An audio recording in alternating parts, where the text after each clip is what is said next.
ليه لحم الخنزير حرام؟ الغريب إن أي حد جرب طعمه قبل ما يعرف حكمه بيقول إنه لذيذ جداً، ومع ذلك ربنا حرمه تحريم قاطع. والسؤال هنا، ليه ربنا حرم لحم شكله عادي وطعمه مستساغ عند ناس كتير؟ المسلم عنده إجابة بسيطة ومباشرة، لأن القرآن قال كده وخلاص. ربنا سبحانه وتعالى وضح بوضوح تام: إنما حرم عليكم الميتة والدم ولحم الخنزير وما أهل به لغير الله. لكن لما تيجي تناقش حد مش مؤمن بالقرآن، لازم يكون الرد منطقي وعلمي، بعيد عن النصوص اللي هو مش معترف بيها. وهنا تبدأ الحكاية. في ألمانيا كان في مسلم عنده صديق ألماني. الألماني لاحظ إن صاحبه دايماً بيدور على الأكل الحلال وبيبعد عن أي مطعم يبيع لحم خنزير. ساعتها سأله: طب ليه مش بتاكل الخنزير حتى لو مذبوح بنفس الطريقة الإسلامية؟ المسلم قال له: لأن القرآن حرمه. الألماني رد: أنا مش مقتنع بالقرآن، اديني سبب علمي يخلي لحم الخنزير حرام. المسلم اتزنق، ما كانش عنده غير السبب الديني. طلب وقت يدور ويبحث، وبدأ يقلب في المواقع العلمية لحد ما لقى تقرير ضخم صادر من الهيئة الألمانية لمراقبة معايير الغذاء. التقرير ده كان كفيل يقفل أي نقاش.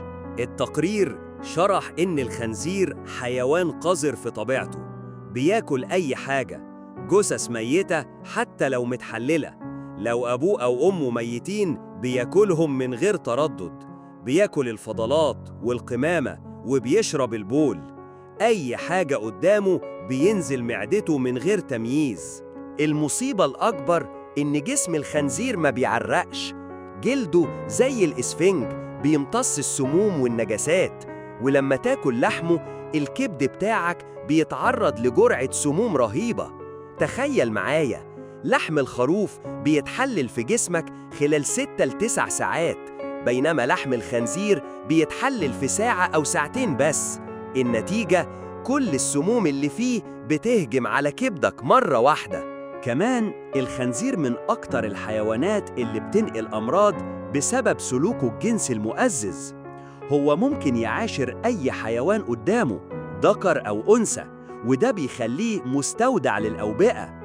ولما الخنزير يموت بعد 3 ساعات بس، جسمه بيبدأ يطلع ديدان حية تفضل موجودة حتى لو اتطبخ أو اتشوى.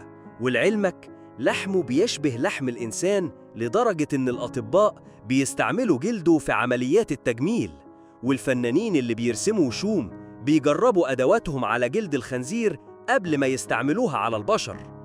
تخيل بقى إن الحيوان ده مش بيشم الأكل قبل ما ياكله، بل أحياناً يفرغ مخاط أنفه على الأكل لو كان نظيف، وبعد كده يلتهمه. لما المسلم قرأ التقرير، بعت نسخة لصديقه الألماني اتصدم وقرر يقطع لحم الخنزير نهائياً من حياته. ومن ساعتها التقرير انتشر في مواقع ألمانية بعنوان: لماذا لا يأكل المسلمون الخنزير؟